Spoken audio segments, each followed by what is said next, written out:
Abang Samad Assalamualaikum. Waalaikumsalam. Oh, Riz. Riz. Mana barangnya, Bang? Baik dia. Abang bawa. Macam ni bang, saya order benda lain, abang bagi saya apa ni? Ni lah dia benda yang awak order. Saya minta kasut, abang bagi saya kertas dengan kopiah ni buat apa? Ada. Nampak ke? Ya, abang jangan tipu saya Saya buat laporan tau atas abang ni. Elok sikit. Lapu-lapu jangan cakapkan. Saya ambil gambar abang, saya ambil gambar abang. Nak pergi mana? Nak pergi mana? Hei! Assalamualaikum. Pasal apa ni? Pakcik tu tadi ditipu saya. Dia kat, saya nak beli kasut. Dalam beg tu ada kertas dengan kopiah tak apa benda dalam tu. Awak kena scam lah ni. Saya dah bayar separuh bang. Allah rugi. Tak apa. Sabar. Saya nak marah ni. Geram. Jangan marah. Nampak muka macam banyak sabar ni. Sekejap, mari kita sembang pasal perniagaan online ni. Banyak benda kalau kita nak tahu. Jom. Tapi banyak orang dah kena tipu ni punya. Siapa lagi?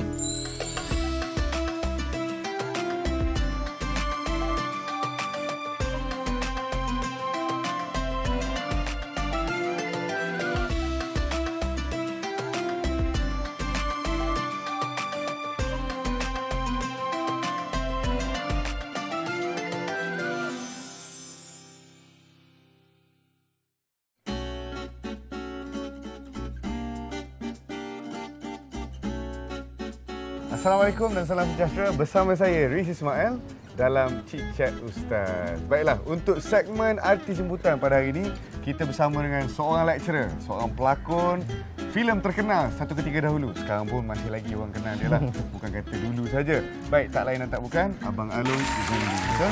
Assalamualaikum abang. Waalaikumsalam. Apa khabar? Baik, alhamdulillah. Handsome awak Sama-sama lah abang buat apa kurangnya. Baik, nak ucap terima kasih kepada abang yang pertamanya sanggup hadir bersama dengan kita hari ini dalam Chit Chat Ustaz. Sama. Baik, abang, sebelum kita pergi ke tajuk kita, dengan kata sekarang sambung belajar ke peringkat PhD dan menjadi lecturer di sebuah institusi pendidikan seni di Malaysia, betul ke? PhD tu belum lagi lah. Belum lagi, Belum lagi. Sekarang tengah merangka-rangka untuk kita lanjutkan pelajaran ke peringkat master. Sebab kita nak jadi tenaga pengajar kan. So kita kena ada orang kata apa, sertifikat yang lebih tinggi lah daripada student-student ni. So kita bercadang untuk nak sambung ke peringkat yang lebih tinggi. Abang Alun lama tak keluar TV kan? Awak yang lama tak tengok TV sebenarnya. Saja dia. Okey, sekarang abang job terkini selain daripada mengajar di institusi pendidikan seni, job yang tengah buat ataupun akan datang? Tak ada. Tak ada job. Bukan. Saya ada shoot drama juga, tapi runcit-runcit lah mengisi masa lapang di waktu saya tidak mengajar. So sekarang maksudnya dalam setahun tu saya akan ada 4 bulan waktu yang free. So kat situ baru saya isi waktu saya dengan kegiatan syuting menyuting. Okey, syuting menyuting Baik, kata baru saya belajar. Okey abang, topik kita pada hari ini adalah bisnes online. Okey, nak tanya, ada pernah terlibat dengan bisnes online ataupun pernah cuba-cuba nak jual barang online? Pernah terlibat, pernah ada pengalaman dengan peniaga-peniaga online dan pernah lah sebab kita dah moden sekarang kan. Abang jual apa hari tu? Saya selain pada jual nama, saya ada jugalah jual produk-produk yang dibuat oleh mak saya, oleh wife saya. Makanan lah. Makanan dan juga ada produk-produk lain lah. Okey, baik.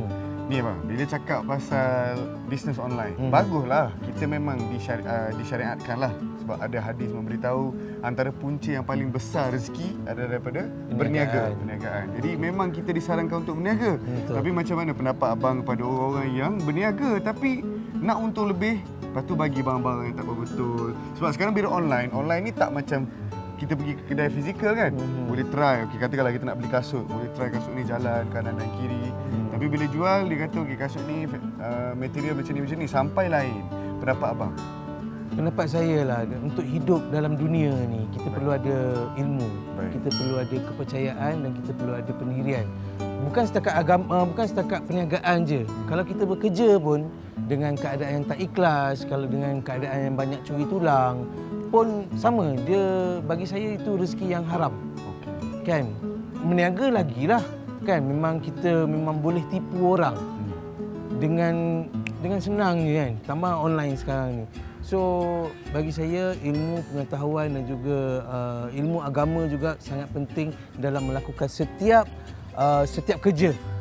Termasuklah perniagaan ni. Jadi tipu menipu ni semua memanglah tak bagus, kita tahu, dan kita sebagai pengguna pun kenalah bijak memilih sebenarnya.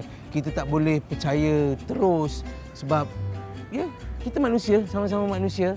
Kan, ada orang menipu yang kita tak tahu. Kita pun kadang-kadang nak menipu orang untuk orang kata apa, untuk keuntungan diri kita. Benda tu biasa. Cuma itulah saya cakap balik pada ilmu. Itu satu soalan. Soalan lain? Tak apa, kita teruskan yang lain. Okey, abang sebagai lecturer, sebagai seorang pendidik, suggest ataupun abang beri tak encouragement kepada anak-anak didik abang ni supaya berniaga juga? Kena Ada macam projek ke ataupun carry mark ataupun assignment yang diberi untuk ni? Okey, berniaga Okey, berniaga pada saya lah berniaga. Bakat juga harus diniagakan. Kan? Macam awak niagakan rupa awak yang handsome. Betul tak? Kalau awak tak handsome, mungkin awak tak kat sini. Betul tak saya cakap? Jujur saya cakap. Boleh lah. So awak niagakan rupa paras awak tu dengan cara yang betul. Macam tu juga saya, walaupun saya tak handsome tapi saya ada bakat yang awak tak ada. Betul. Ini luahan perasaan bukan. Kita nak tunjuk contoh. Kurang lebih seorang manusia. Kan. So jadi bila saya niagakan bakat saya ke arah yang betul, so itu adalah perniagaan. Kan? Dan ada juga perniagaan-perniagaan yang bersifat orang kata apa barang. Itu pun ada juga sebab yalah Nabi kita pun berniaga. Kan? So kita tak salah untuk kita berniaga. Tambahan pula dalam industri kita ni kadang-kadang job tu tak ada kan. So daripada kita mencuri, baik kita berniaga. Betul? Baik. Abang tengok sekarang, okey, selain daripada perniagaan online, perniagaan yang disarankan dalam agama suruh berniaga, macam mana pula dengan orang yang berniaga barang-barang sunnah, tetapi barang sunnah itu telah dicampur. Contoh dia jual satu botol air lah. Dia kata dalam air ni ada madu sunnah Nabi, ada kismis sunnah Nabi, ada kurma sunnah Nabi. Jadi kalau kita minum air ni, kita akan dapat zat yang tinggi dan zat yang bermanfaat untuk badan. Cumanya saya nak tanyalah, apa pendapat abang terhadap mereka yang jual produk Islam ni tapi dia campur semua benda yang sunnah? That called business. Business memang macam tu lah kan. Takkan kita nak jual air kosong. Air kosong tu sup sunnah Nabi, sup baru menarik minat orang untuk membelinya. Dengan harga 50 sen dia orang boleh dapat jual RM5. Macam mana tu? Kan? Harga yang melambung naik bezanya tu. Katakanlah ada satu air, okey. Saya pun ambil air ni, saya baca Alhamdulillah Rabbil Alamin. Air Al-Fatihah. Harganya RM9.50. Okey. Air biasa RM1.50 ataupun RM1. Pendapat abang, bolehkah kita berniaga atas dasar menjual agama ni? Tak boleh. Tak boleh. Bagi saya tak boleh lah. Kan? Tak baik tu. Kan? Berdosa kan? Berdosa. Tak boleh fikir benda tu. Kan? Dia nak sebabkan keuntungan di dunia ni, dia buat macam tu, akan akhirat esok, gagalah itu je. Betul. Kan? Simple as that. Saya memang tunggu jawapan tu. Nasib baik betul. Dan Nabi SAW bersabda, Nabi SAW pernah bersabda dalam sebuah hadis, Nabi kata, "Man kanatil akhiratu hammahu." Sesiapa yang akhirat itu yang menjadi benda yang diambil berat, ja'alallahu ghinahu fi qalbi. Allah bagi tenang hati dia dan Allah bagi rezeki yang melimpah pada dia. Jadi kalau abang ada konsep yang sebegitu, seperti penonton-penonton di rumah juga kena ada konsep berfikiran sebegitu supaya kita tidak menjual dan mempersendakan agama. Sebab dalam Al-Quran disebut wala tashturu bi ahdillahi samanan qalila. Jangan kita jual agama Allah ni dengan harga-harga yang sikit. Maksudnya mempermainkan. Kita mempermainkan agama Allah ni. Jual baca Al-Fatihah jadi mahal. Sedangkan benda tu lebih baik keikhlasan hati kita. Bukanlah bolehlah nak naikkan harga sikit, tapi tak adalah melampau sehingga dengan macam RM9. RM1 tu tak, orang kata tak relevan dah lah lagi. Jadi boleh kita nak. Lepas tu satu lagi teguran sebenarnya abang. Bila orang Nabi SAW dia makan, katakanlah habatus sauda, kurma, madu dan sebagainya. Makanan-makanan sunnah lah. Makanan-makanan sunnah bukan sekaligus. Aha. Jadi bila dah campur, itu bukanlah lagi. Sebab itulah ada orang kata, oh saya minum benda ni makin teruk kesihatan saya. Sebab percampuran yang dia buat tu bukan dilakukan oleh Nabi. Nabi makan masa buka puasa contohnya. Nabi makan satu kurma saja. Tapi bila you dah campur kurma, kismis, bayi betul saudak semua dalam satu solution, lepas tu you minum, tak bolehlah kita nak kata benda tu benda sunnah. Betul. Sebab walaupun komponennya adalah komponen makanan-makanan sunnah, Betul. tetapi dia telah dicampur menjadi satu perkara yang lain. Ilmu, itu kan saya kata ilmu tu nanti tu kan.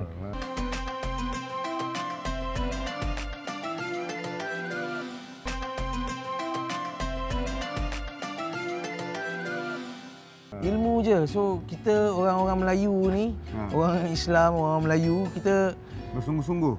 bersungguh-sungguh belajarlah. Jangan dengar Membabi buta. ya, Betul. kan? Kita ada ilmu, kita orang Melayu, jangan bagi malu lah orang Melayu, itu je. Betul. Dan saya pernah ada pengalaman sekali. Okey, saya buka muka buku lah Facebook kan. Saya baru tanya, ada satu produk tu saya baru tanya dia, berapa harga? Apa khasiat dia? Tunggu besok dah sampai. Saya tak cakap saya nak pun. Okey. Tunggu besok dah sampai. Okey, abang barang dah sampai. Saya cakap saya tak nak ni. Tapi abang itu tanya, ya saya tanya je. Okey, jadi barang dah sampai ke? Paksa beli ni. Barang dah sampai ni. Okey, kalau macam tu abang kena bayarlah. Berapa? 300. Okey, kalau saya tak bayar, kalau abang tak bayar, abang jawablah kat akhirat esok. Macam tu pula. Ha. Abang masa mesej dia tu tanya saja ke? Tanya je, DM, PM tepi. Ah. PM tepi nak tanya kan. Tapi dah sampai dah benda tu. So jadi terpaksa beli. Kalau tak beli sekarang nak simpan memang Tak boleh lah. Dah beli kan? dah beli. Minum lah. Apa ni, air ke apa? Air minda, kismis minda. Dah dia sejenis suplemen juga lah. Okey. So jadi macam benda Jadi, tu Ini antara perkara-perkara yang kita panggil apa paksaan dalam bisnes online kan. Orang tanya je. Bukan nak beli, dia dah hantar kat rumah. iya. Ayo. Ya betul macam tu. Ada lagi abang, saya pun pernah kena. Bukan kata golongan-golongan yang orang kata seni je yang kena. Saya, kawan-kawan saya semua pernah kena. Kita beli kain kan. Dia tulis kat situ cotton ini semua bagus. Sampai abang poket dia belok ke tepi. Lepas tu logo kat belakang. Logonya dalam gambar tu kat depan. Poketnya elok, sampainya barangnya lain. Jadi dia baju tu baju kurta. Jadi kita ada niat yang baik kan. Jangan putuskan ataupun jangan bantutkan apa yang telah kita buat. Dia nak jual kurta. Biasa kurta orang tak adalah bawa pergi kelab malam betul tak? Kurta orang bawa pergi mana? Semayang. Jadi solat dan sebagainya, beribadah. Bilalah orang tu dah dapat, dia bukan saya dapat manfaat dari segi jualan dapat duit. Dia dapat juga saham kita, pergi semayang kan. Nak lagi kalau macam abang pakai, lepas tu saya ambil gambar kan. Boleh marketing untuk dia secara percuma dan seterusnya. Tapi bila dia hantar barang-barang macam tu, kita ni yang tak biasa marah orang pun nak marah. Betul. Dia kata apa ni kan? Harga bukan main RM90. Bukan murah Tapi pulangkan ke tak? Tak pulang lah sebab 2 hari selepas tu Instagram dia hilang, Facebook dia hilang, semua hilang. Mungkin ada masalah dari segi barang-barang yang sampai lah. Tapi kalau boleh kita elakkan perkara-perkara sebegini sebab dia membantu. Sebenarnya yang pertama sekali dia menjadi jadi satu fitnah pada orang Islam Melayu yang jual barang-barang berkait dengan agama. Contoh kata dia jual suplemen yang abang tadi kan. Kalau dia orang Melayu, dia tunjuk gambar macam kita baca doa sebelum buat suplemen ni dan sebagainya. Lepas tu dia hantar barang ataupun jual secara paksa. Ini bukan adalah Islam. Betul. Islam ni kalau dah setuju, kita dah setuju, akad, dah bayar akad, barulah menjadi jual beli tu. Saya beli, saya jual. Ataupun dalam sistem online ni dia tulislah kat situ, dia dah bagi tahu declaration form. Kita pun tick kat tengah, saya dah terima barang ni. Itulah proses jual beli yang patuh syariah, yang mana kita punya yang ada di Malaysia ni, macam kalau saya boleh sebut Shopee, Lazada dan sebagainya ni, mereka mengamalkan situasi sebegini. Jadi itu sikit sebanyak tentang selok-belok dalam dunia membeli barang dalam media lah, dalam Zaman sekarang ni lah kan. Abang sendiri pernah tak, ataupun selama abang duduk dalam dunia industri sebelum jadi lecturer, ada tak macam kawan-kawan artis yang berniaga ataupun abang sendiri melihat mereka berniaga, setakat mana abang tengok ataupun nasihat abang kepada diorang ni? Boleh pergi jauh ke ataupun hanya hangat-hangat tai ayam saja?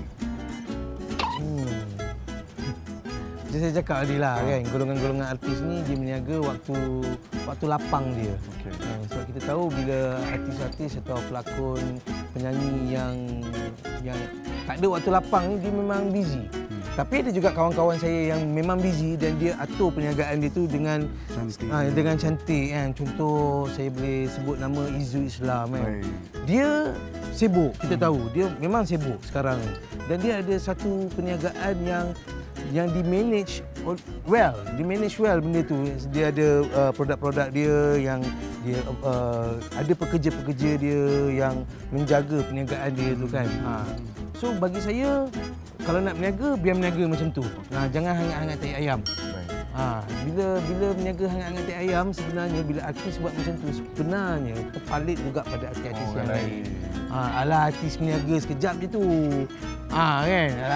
Dah jadi macam tu percakapan ya betul. Tapi kalau ada artis yang betul-betul buat dia memang berjaya sebenarnya. Macam kita tengok yang nama-nama besar, Lofa kan. Ya betul. Dah ada beberapa dalam pavilion pun boleh buka, yang sewanya berapa pula kan. Jadi kita nak ke arah tu lah. Betul.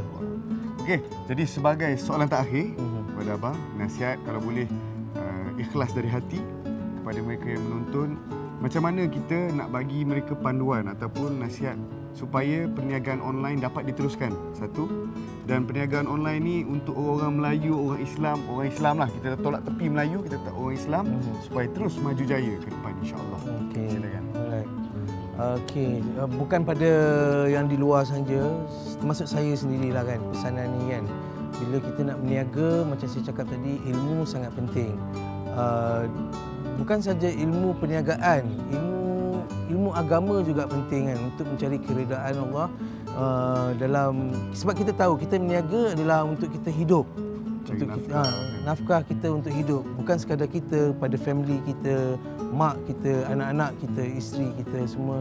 So takkanlah kita nak biarkan diorang tu makan benda-benda yang dikuatiri tidak halal.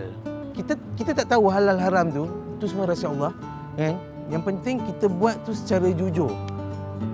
Jujur tu datang daripada ilmu lah kan. Bila kita percaya yang kita ni mempunyai orang kata apa ilmu pengetahuan dan gunakan ilmu pengetahuan tu ke arah yang betul, ke nawai tu kita memang nak cari rezeki yang halal untuk family kita. Jadi tak nak tipu-tipu orang, tak nak ambil kesempatan atas kesusahan orang lain. InsyaAllah walaupun orang kata rezeki tu tak ada lah macam boleh beli jet, boleh beli helikopter kan, tapi cukup sekadar kita buat belanja dekat dunia dan dekat akhirat esok kita tak rugi, kita tak dibalas macam-macam lagi. Itu je kita kena ingat, kita ada dunia dan kita juga ada akhirat yang menanti kita. Abang tahu ada baru-baru ni lah, bukan baru-baru ni, benda ni dah lama dan tiap-tiap tahun memang ada cerita ni. Abang tahu apa yang saya rasa ni? Apa? Orang yang menipu dalam menjual pakej haji dan umrah. Ada Ada. Tahun lepas alhamdulillah tahun lepas saya dapat berangkat ke haji. Okay. Lebih kurang 40 orang stranded dekat mana? Dekat KLIA.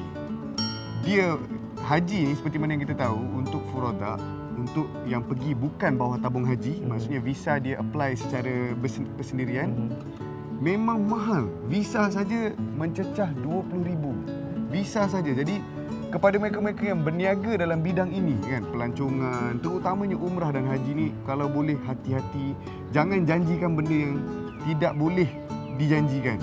Macam yang pergi, pengalaman lah saya cerita, dia ni mak ayah dia nak pergi sangat.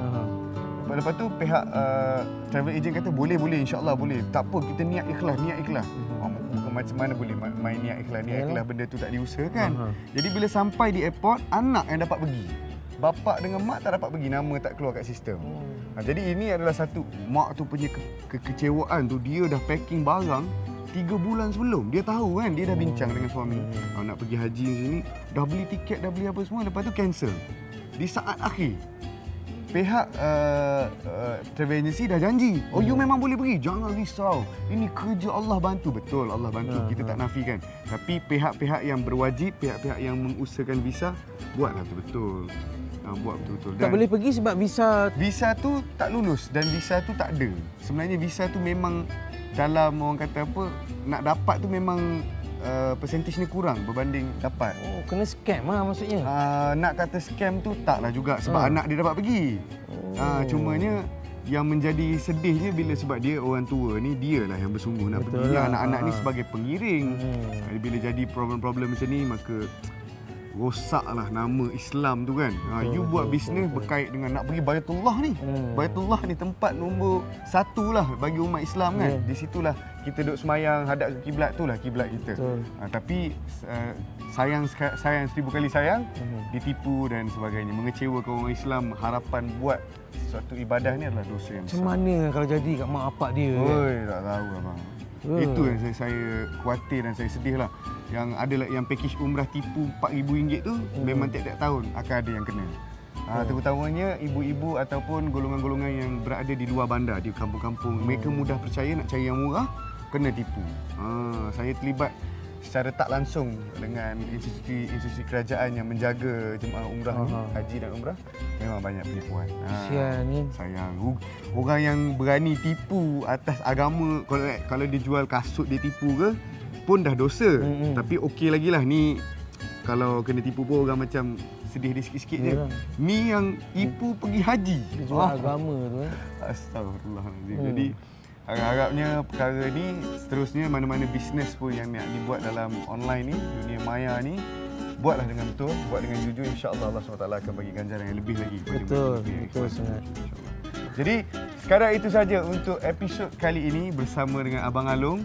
Banyak yang dibincangkan, semoga anda semua yang menonton dapat mengambil manfaat. InsyaAllah. Kita jumpa lagi di episod yang lain dengan guest artis yang lain dan topik yang menarik juga. InsyaAllah. Assalamualaikum warahmatullahi wabarakatuh. Salam. Kat belakang ni ada makan sedap, rojak. Belakang ni bukan sungai. Oh saya cuba lah. Kau muka Insta tapi menipu ni. Jom. Jomlah. Jom makan.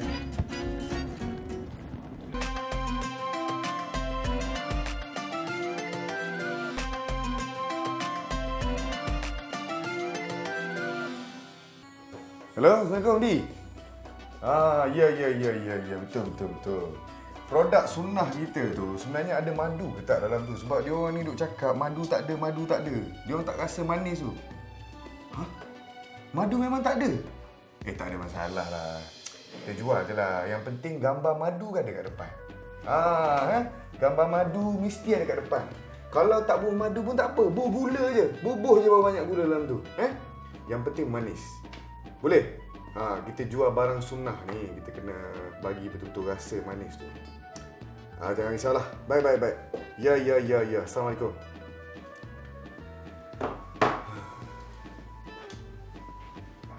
Terang lampu ini. Ya. Itulah dia.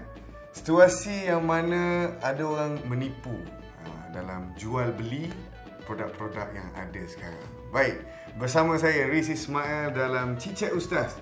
Kita mulakan dengan soalan yang pertama. Saya Haryani Haris. Saya bekerja sebagai seorang cikgu. Apa yang perlu dilakukan untuk menjadi peniaga online yang baik?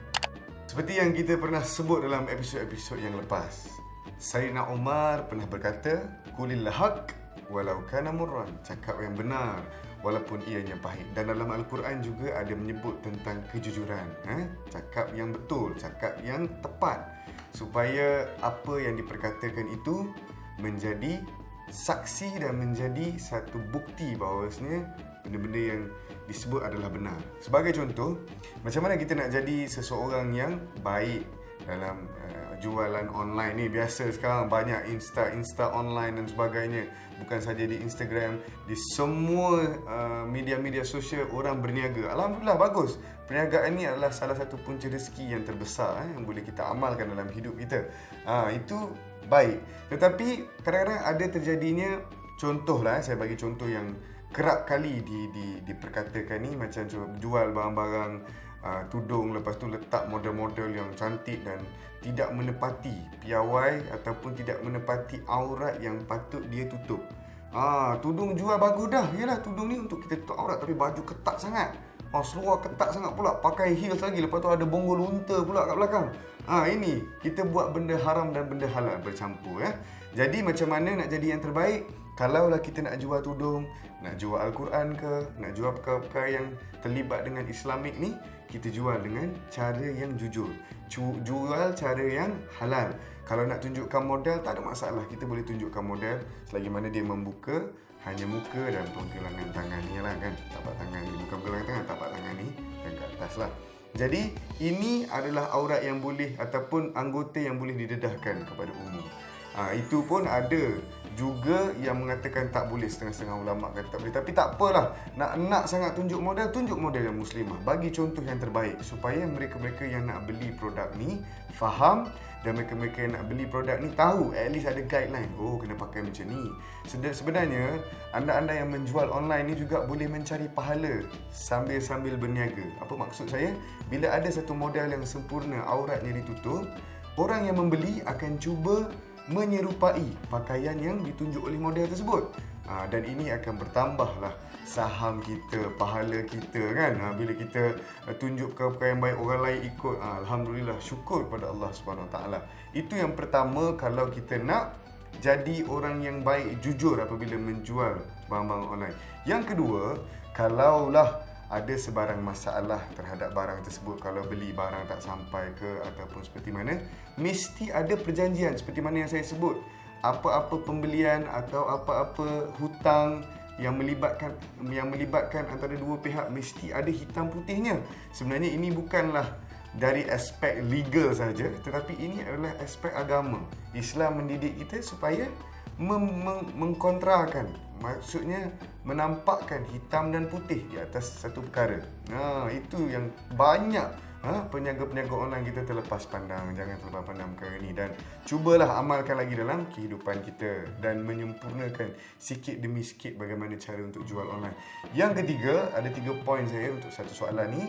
Yang ketiga, hendaklah kita memberi feedback yang benar, memberi feedback yang betul kan. Kalau lah kata orang ni makan ataupun orang pakai kita punya tudung tu rasa panas sangat, peluh banyak sangat, maka kita kena cuba perbaiki produk yang kita ada, dan kita kena bagi tahu kepada umum, kita minta maaf sebab kita dah jual kain yang panas, tapi dengan cara yang berhikmah lah, dengan cara yang ada lapiknya. Kalau orang putih dia panggil hedges, kita hedging kan, dengan cara yang sopan santun dalam memberitahu masalah kita.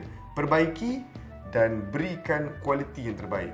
Kalau nak lebih baik, toker tu, tuan tu sendiri hendaklah cuba dulu. Kalau dia buat baju, dia pakai dulu. Okey, dia cuba gerak-gerak ataupun dia cuba duduk tengah panas, pakai tudung tu macam mana. Kalau okey, maka teruskan menjual kepada rakan-rakan kita yang berada di dalam alam maya ni, alam dunia social media dan sebagainya. Baik, kita teruskan dengan soalan yang kedua. Assalamualaikum, nama saya Airulham bin Ali, berkerjaya sebagai seorang kaki tangan awam. Saya nak tanya Ustaz, apakah pendapat Ustaz tentang mereka yang tidak bercakap benar tentang produk jualan mereka? Terima kasih Ustaz. Bila kita tipu ataupun kita cakap perkara yang lain, macam tadi aksi yang pertama, dalam produk itu dia kata ada madu, ada kismis dan sebagainya, sedangkan dicampur dengan gula. Walaupun pada akhirnya dua-dua pun akan rasa manis, tetapi cara kita memberitahu itu adalah salah. Cara kita menjual produk kita itu adalah salah. Kerana dulu ada pernah terjadi dalam kisah-kisah sahabat, apabila dia datang nak beli tamar, buah tamar kurma ni, lepas tu yang cantik dia letak kat atas, yang buruk dia letak kat bawah. Tapi dia bubuh harga murah. Jadi bila orang datang untuk ambil dengan banyak, dia terkaut sekali dengan yang buruk tu dan dijual dengan harga yang murah. Ini Nabi kata tidak boleh kamu membuat seperti ini, kerana telah menyalahi apa yang diajarkan dalam Islam. Kita kena bagi tahu, sekalipun ada kecacatan dalam produk kita, kita harus beritahu dan kita boleh lagi menjualnya. Tidak ada masalah. Contoh, baju ni ada koyak sikit kat tepi ni, jadi dia nak jual, harga baju ni katakanlah RM10, tapi dia kata okey abang, baju ni masih baru tapi hari tu masa shipping ataupun masa dihantar adalah sikit terkoyak kat sini. Saya akan kurangkan RM2. Kalau abang nak beli silakan. Kalau abang tak nak beli pun tak ada masalah. Begitu cara dia. Cakap dengan jujur atas setiap perkara yang ingin kita jual. Jangan kita nak tutup kos kononnya kan. Sebabkan koyak ni, okey dia tutup, dia lipat baik-baik, dia bagi yang koyak ni letak part paling bawah tangan ni kan, lipat betul-betul jual. Oh ni memang baru, tak ada masalah. Lepas tu bila orang tu datang balik bising, kenapa ni ada koyak? Oh kita tak tahu. Inilah dia masalah-masalah yang benar dan terjadi dalam masyarakat kita. Perlu kita hindari. Jujur dalam setiap produk yang kita jual, amanah dalam setiap produk yang kita jual. Nescaya amanah itulah yang akan memberikan kepercayaan kepada penjual tu sendiri. Sebab bila dia dah buat jujur begitu, orang nak beli pun confident dengan dia. Betul?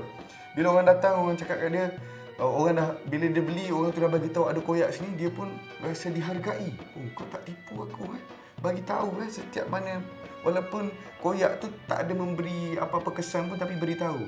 Dia pun secara tak langsung membuat marketing percuma untuk company ni, bagi tahu kat kawan dia. Oh, kalau kau nak beli baju, beli kat dia. Dia hari tu ada koyak sikit je, aku pun dia bagi tahu aku. Ini membawang yang baik, membawang yang memberi manfaat kepada kita semua. Dan kita doakan agar semua peniaga-peniaga di luar sana mengamalkan konsep kejujuran, mengamalkan konsep amanah, jangan tipu dalam produk-produk yang ada.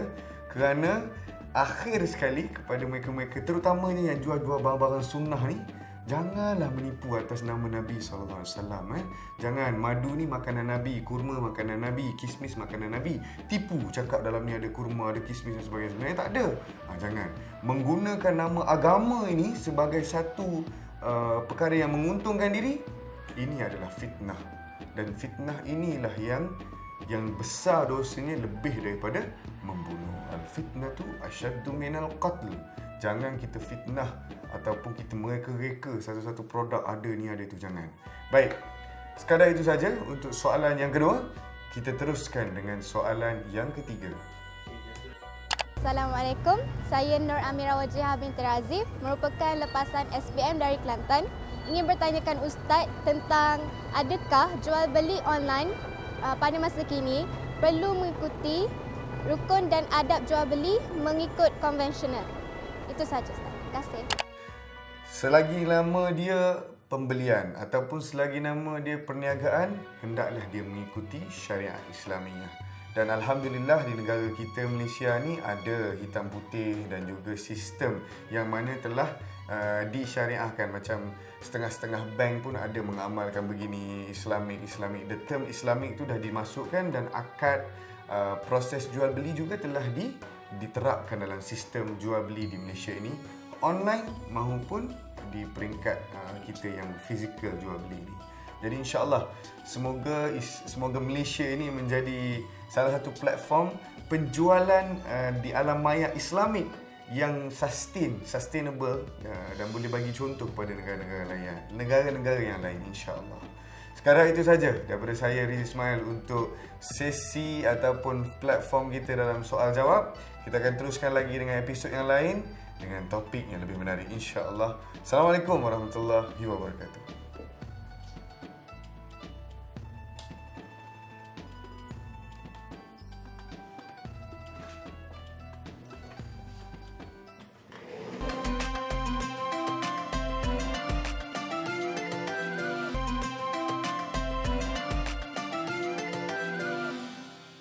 Assalamualaikum, salam sejahtera. Baik, dalam segmen personal saya hari ini nak kongsikan dalam topik kita iaitu bisnes online. Bila kita sebut bisnes online ni, macam-macam lah datang fikiran kan, bisnes yang macam mana online ni. Macam yang beli dalam medium-medium yang ada, yang apps yang anda download tu seperti Lazada, Shopee dan sebagainya kalau saya boleh sebut. Itulah antara-antara tempat yang biasa kita beli online. Handphone dan sebagainya. Hari ni saya nak kongsikan personal hidup saya. Saya ni orang yang suka berbisnes, Alhamdulillah. Jadi saya dekat sini, dekat universiti yang saya berada sekarang ni, ada juga buat bisnes sewa kereta. Ada 2 biji kereta, tak besar, tak banyak tapi Alhamdulillah boleh cover kos pembelanjaan seorang pelajar. Okey lah tu, nak macam mana lagi. Dan bisnes saya bila saya mula-mula mencuburi dalam bisnes online ni, ada sedikit menyedihkan sebab duit yang saya keluarkan tu agak tinggi, agak banyak. Mungkin kepada anda yang duit banyak tak rasa banyak, tapi saya keluarkan duit tu rasa ya Allah beratnya. Dan saya mengharapkan pulangan lah, siapa je yang buat bisnes tak nak untung kan. Tapi sayang, 1000 kali sayang, bisnes tu flop dan hancur. Bukan saja saya ditipu, tetapi barang yang sampai ataupun kain yang diorder tidak seperti mana yang dijanjikan. Ini adalah penipuan yang kita mesti elak sebenarnya.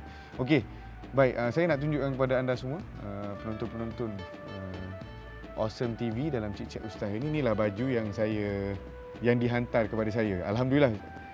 Bolehlah kata cantik juga boleh pakai, tapi kepada mereka-mereka yang banyak bulu dada tu, dia tak ada butang.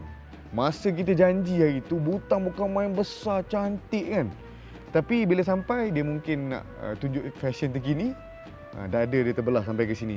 Siapalah nak beli baju-baju macam ni Ini yang menyedihkan saya. Saya sedih sebab kita tak boleh nak jual balik. Dah keluar puluh ribu jugalah, tapi tidak dapat nak menjualnya. So, yang tu okey lagi. Yang ni pun kira dah teruk lah. Tapi yang paling teruk ni, ni design dia.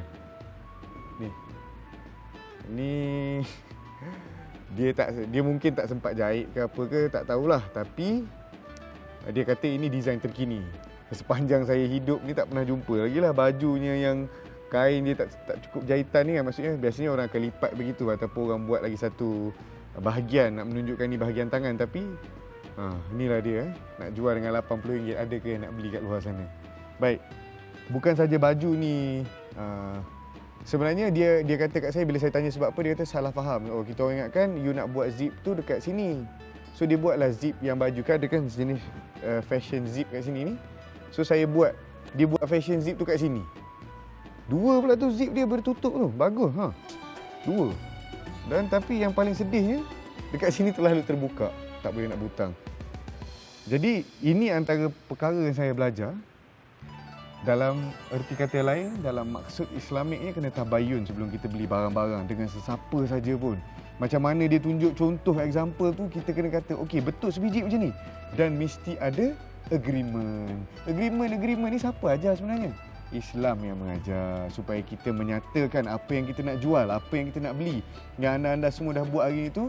Kalau contoh kita beli kereta kan, dia panggil ada grant, beli motor ada grant, beli rumah ada grant. Itu membuktikan pembelian itu, ataupun pertukaran nama itu berlaku transaksi. Tapi saya, yalah orang kata kali pertama, tak berapa cerdik sangat masa tu, buat bisnes ni tak ada apa-apa agreement. Maksud saya yakin kat dia, ni kawan baik ni, bagi duit. Tengok sampai barang begini. Sedih. Tapi Alhamdulillah, di sebalik kesedihan yang berlaku, ada juga kejayaan yang saya perolehi dalam jual baju. Dan saya sangat bersyukur pada Allah SWT sebab dengan ada bisnes baju ni yang kali kedua ni, tapi kali ni t-shirt lah, buat tu dapat balik lah, walaupun tak penuh, tapi Alhamdulillah cover kita punya modal. Jadi saya nak tunjukkan kepada anda semua gambar siapa dan baju apa. Ni dia. Yang ni yang stok-stok yang masih ada berbaki lah, kita nak bagi kepada asnaf-asnaf, anak-anak yatim yang ada, insyaAllah. Jadi masa tu okeylah, ni mungkin ada cerita yang berkait dengan politik sikit lah pada ketika itu. Masa sidang berparlimen, Raja Kelantan kita pada ketika itu, dia kata sila duduk dan jangan lari, sebab masa tu ada isu sikit lah dalam parlimen. So saya bersempena dengan isu itu, saya mengambil kesempatan untuk buat bisnes dan jual.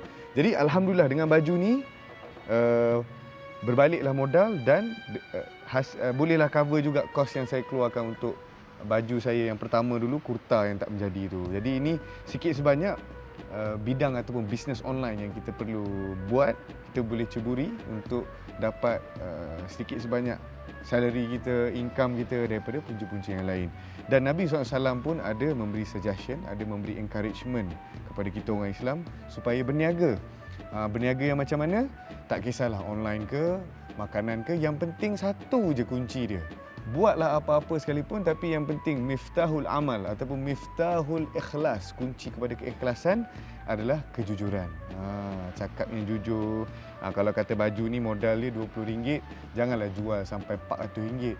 Ikut apa yang Islam dah tetapkan. Sekali ganda, kedua kali ganda, macam mana yang telah dibenarkan. Dan pastikan kalau kata sebelum barang yang kita jual tu, kita cek dulu. Ada ke tak koyak kat mana-mana kan. Kalau dalam konteks baju, kita tengoklah. sama tak macam mana kita order. Kalau tak sama, deal lagi. Dan pesanan saya kepada anda yang nak buat bisnes online ni, pastikan perbanyakkan example. Kalau baju banyakkan example. Contoh dia kata berapa kali contoh yang boleh diberi sebelum kita buat massive production. Buat kalau boleh 3-4 kali supaya anda betul-betul puas hati, barulah kata okey. Macam saya, dia datang tunjuk sekali je yang baju yang pertama ni. Sekali je datang tunjuk, terus saya on. Duit pun dah bayar. Tak bayar half, tak bayar apa, bayar full payment. Itu kesilapan kita. Jadi kepada anda semua, belajarlah daripada kisah saya. Sama-sama kita buat bisnes dengan cerdik, dengan adanya guideline, panduan kita. Agama Islam dah ajar sebenarnya. Cuma sedar tak sedar kita melaksanakan ataupun tidak. Jadi kepada yang berminat buat bisnes online, boleh teruskan. Tapi yang penting kena jujur, ikhlas dalam setiap pembelian, penjualan kita, insya-Allah. Jadi kepada anda di rumah sana, kalau nak buat bisnes online, yang pertama sekali, apa yang kita kena betulkan adalah niat kita. Okey, baik. Kalau kita tengok dalam setiap kitab-kitab kumpulan hadis, yang hadis 40, hadis arba'in dan sebagainya, hadis apa yang pertama yang disusun? Banyak lagi kitab lain pun disusun begitu juga. Hadis apa? Hadis berkenaan dengan niyah. Innama a'malu binniyah. Setiap amalan itu bergantung dengan niat. Tetapi janganlah kita mengharamkan perkara yang halal. Kita niat baik ni nak menjual apa dan sebagainya. Tapi kalau boleh dalam jualan kita itu juga ada bahagian-bahagian yang kita infakkan kepada anak-anak yatim, infakkan kepada orang susah. Nescaya insya-Allah Allah akan mudahkan bisnes kita. Itu sebenarnya kunci nak berjaya. Satu lagi tips saya nak bagi. Nak berjaya, mesti dalam rezeki kita beri kepada orang lain. Sikit sebanyak. Kalau kita dah ada anak dan bini, belanjalah anak bini kita. Mungkin setahun sekali, sebulan sekali, bagilah dia nak beli apa kan, belanjalah. Tidak ada kurangnya seseorang itu yang memberi ataupun membelanjakan keluarganya dengan harta-harta ataupun kurniaan-kurniaan yang lebih pada diri kita. Sedangkan itulah yang disarankan oleh agama. Kalau kita tak spend kat keluarga kita, tak spend dekat orang yang susah, kita nak spend kat mana? End up kita nak jadi lebih mewah, nak jadi lebih kaya. Boleh, tak ada masalah, tapi bantulah orang lain dulu. Yang kita ni bukan dalam keadaan yang perlu kepada harta benda yang mewah, tetapi mereka-mereka yang memerlukan itu, kita sama-sama bantu. Tengok orang yang hebat dalam dunia inilah. Kita berbicara dalam konteks di luar negara dan dalam Malaysia sendiri. Kita tengok Oprah pernah menyedekahkan hampir 2 bilion US dollar kepada orang ramai. Pernah buat sekolah. Bill Gates bantu orang. Itu orang yang bukan Islam tu, dia faham. Dia mungkin rasa macam sebab dia bantu orang ni, Allah bagi dia banyak rezeki. Itu kurniaan kepada orang yang bukan Islam. Kita lebih-lebih lagi lah. Jadi insya-Allah sekadar itu saja perkongsian saya pada segmen kali ini dengan saya seorang-seorang dalam bisnes online. Kita jumpa di segmen yang lain dengan topik yang lebih menarik, insya-Allah. Assalamualaikum warahmatullahi wabarakatuh. Alhamdulillah. Baju tuah aku ni.